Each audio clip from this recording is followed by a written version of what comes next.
June 1959. Dodge City, Kansas. A family diner on Wyatt Earp Boulevard, 3 blocks west of the Santa Fe Depot, where the cattle trucks still rolled through twice a week, and the breakfast trade started before the sun cleared the grain elevators to the east. The sheriff's deputy arrives at 7 in the morning, and the diner is full. His name was Deputy Gerald Mast. He was not a bad man. That is the first and hardest thing to say, because the easiest story to tell is the one where the man with the court order is a villain, and Gerald Mast was not quite that. He was a county employee doing a county job, told by Judge Alton Briggs of the Ford County District Court to deliver a writ of possession to the premises at 218 Wyatt Earp Boulevard. And that is what he did. He walked through the front door at 7:03 with his hat on and the paperwork folded under his arm. He did not look at the counter when he came in. He looked at the floor, and then at the pass-through window, and then at the woman standing behind the register, and he put the papers on the counter without speaking. Here is the story. The diner had been Vera Pickard's for 17 years. She had opened it with her husband Dale in the spring of 1942. 6 months before Dale shipped out with the 35th Infantry Division, and 4 months before she found out she was pregnant with their first child. Dale came back from Europe in 1945 with a stiffness in his left knee that never fully loosened, and a gratitude for ordinary things that made him a better man than he had been before the war. They ran it together for 11 years. The diner sat 12 at the counter and 24 in the booths, and on Friday mornings when Vera made cinnamon rolls, the smell carried through the screen door and down half the block. The coffee percolated in a commercial urn that groaned when it was ready and had been groaning since 1943. The counter was formica over pine, buffed warm by years of elbows. The floor was black and white tile, worn gray at the threshold and in front of the register and the coffee urn where people stood longest. The light in the morning came through the east-facing windows in long bars that moved across the counter as the hours went, and the regulars knew the time by where the light fell without checking a clock. Dale Pickard died in March of 1956, his heart at 49. He went quickly and without warning, which was the kind of death that did not give a person time to prepare for running a diner alone, and so Vera Pickard did not prepare. She simply continued. She had 2 daughters, Beverly, who was 13, and Patrice, who was 10, and a diner with a note at the Ford County Federal Bank that Dale had been paying at $220 a month. And a staff of 2, a cook named Herschel, who had been with them since 1948, and a waitress named Dot, who had been with them since 1951. She kept them both. She opened every morning at 5:30 and closed every evening at 9, and she did not miss a payment for 3 years. Have you ever known someone who ran a thing like that? Not because it was easy, not because they had help, but because the thing was theirs, and walking away from it was not something they were prepared to do? Some of you grew up in diners like this one. Some of you know exactly what that coffee urn smelled like, and what it sounded like when it was ready, and what it meant to walk through a door at 6 in the morning and have someone behind the counter already know how you took your coffee. The trouble came in the winter of 1958. A contractor named Lyle Hooper, who had been a regular at the counter for 4 years, and whom Dale had trusted well enough to let him do the diner's last plumbing repair on a handshake, decided that handshake also covered a set of improvements he had made to the building's rear drainage system in 1957. He filed a mechanic's lien against the property in October of 1958, citing $4,200 in unpaid labor and materials. Vera Pickard said she had never authorized any drainage work beyond the single repair job, which had cost $180 and been paid in cash the same week it was done. Lyle Hooper said the $180 was for the initial repair, and the $200 was for the system upgrade he had discussed with Dale before Dale died, and since Dale was not present to confirm or deny this, The paperwork was thin on both sides.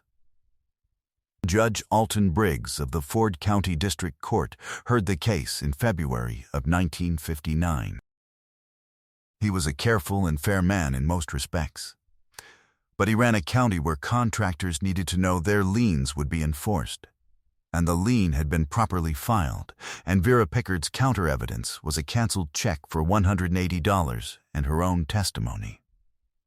He ruled in Lyle Hooper's favor. He awarded $4,200 plus court costs, $4,410 total. He gave Vera Pickard 60 days to pay, or the property would be subject to forced sale. Vera Pickard did not have $4,410. She had $890 in the business account, a diner current on its note, and 2 daughters in school. She went to the Ford County Federal Bank and spoke to the manager, a man named Preston, who had known Dale since before the war. Preston told her he was sorry, but the bank could not lend against a property under lien judgment. The regret was genuine. It did not change the number. She went to her sister in Wichita, who lent her $600. A cousin in Liberal sent $200. Herschel pressed an envelope into her hand on a Tuesday morning with $150 in it, and she told him she could not take it. And he said she was going to take it, and they were not going to discuss it, and they did not. She raised $1,320. She was $3,090 short when the 60 days ran out. Gerald Mast arrived on a Tuesday morning in June with a writ of possession signed by Judge Briggs. He put it on the counter. He told Vera Pickard he would need the premises vacated by close of business that Friday, 3 days hence. He told her he was sorry. He looked at the counter when he said it, not at her. Then he turned and walked back out through the door and got in his cruiser and drove away. The counter did not move. The coffee urn groaned once, the way it always did. Dot was standing at the far end of the counter with a pot in her hand that she had forgotten she was holding. Herschel had come out of the kitchen and was standing in the pass-through. 2 regulars at the near stools, Walt Fenner, who had eaten breakfast at that counter since 1949, and a railroad man named Cobb, who came through every Tuesday, had not moved. They were looking at the paper Gerald Mast had put on the counter. Nobody said anything.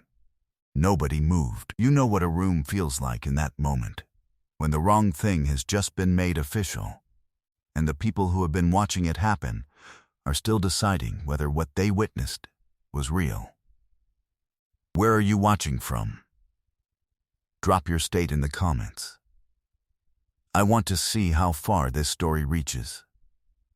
The man at the booth in the far corner had been there since 6:15. He had ordered eggs and coffee and asked Dot if he could sit a while and make some calls. And Dot had said she did not mind, because nobody in that diner ever said no to anyone who asked politely. He had a road atlas open on the table beside his plate. He had been driving since before dawn and had another 4 hours to go, and he had stopped because the coffee at that particular diner was the best he had found in 3 states. He watched Gerald Mast come in. He watched the papers go on the counter. He did not move from his booth.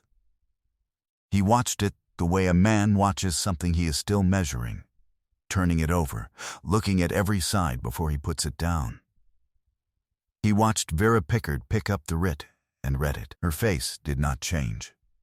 She set it back on the counter, face down. She picked up the coffee pot and walked to Walt Fenner's cup and refilled it without being asked, because that was what she did at 7 in the morning, and she was still doing it. That was the thing that moved him. Not the writ. Not the deputy. The coffee pot. He closed the atlas. He left it on the table. He came to the counter, and he sat down on the stool nearest the register, which was the stool nobody ever sat on, because it was closest to the swing gate, and the regulars knew to leave it clear. He set his hat on the counter beside him. He said, "Ma'am." I'd like to understand what I just saw, if you're willing to explain it. She told him the short version. The lien, the judgment, the number, the 3 days. He listened without interrupting. He looked at the writ once, then set it aside. He said, "What's the exact amount?" She said, $4,410. He said, "And you have," she said, "not enough." He was quiet for a moment. He looked at the coffee urn. He looked at the light coming through the east windows, which was in the middle of the counter by then, moving toward the register. He said, "I'm going to need a piece of paper, in about 10 minutes. She gave him the notepad from beside the register. He wrote on it for a while. He tore off the top sheet and folded it and put it in his shirt pocket. He asked Dot for a refill, which Dot provided, and he drank the second cup the way a man drinks coffee when he is thinking, rather than tasting it. Then he took out his wallet. He did not do it the way a man does something he wants noticed.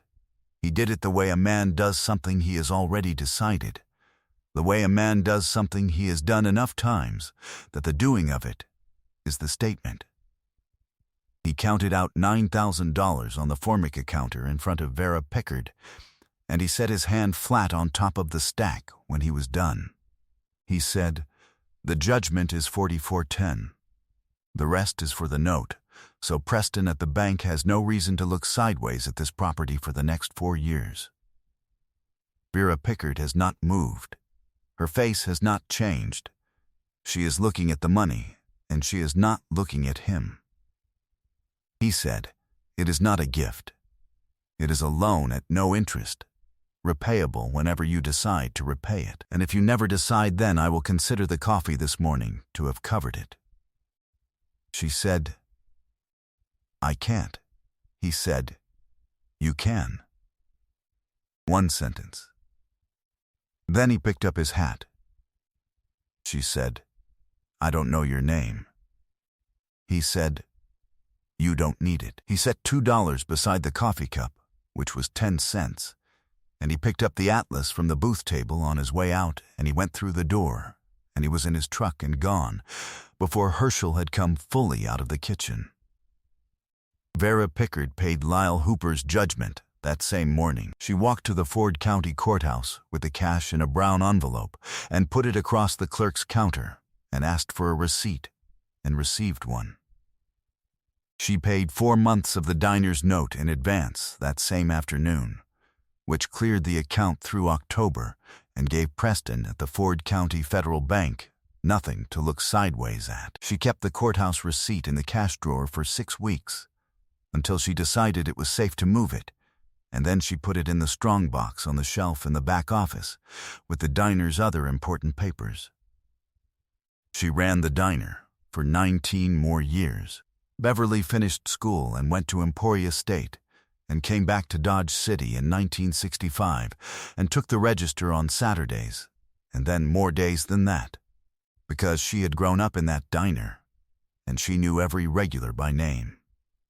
Patrice went to Wichita State, became a teacher, came back to Ford County in 1968, and ate breakfast at the counter every Saturday morning for the rest of Vera's run. Heschel cooked until 1971, when his knees said enough, and Vera gave him a retirement she could not quite afford, and then ran the diner more carefully for 2 years until she could. Dot stayed until the end. Think about what $9,000 on a Formica counter in June of 1959 became. Vera ran the diner from the morning of the writ through 1978. 19 more years.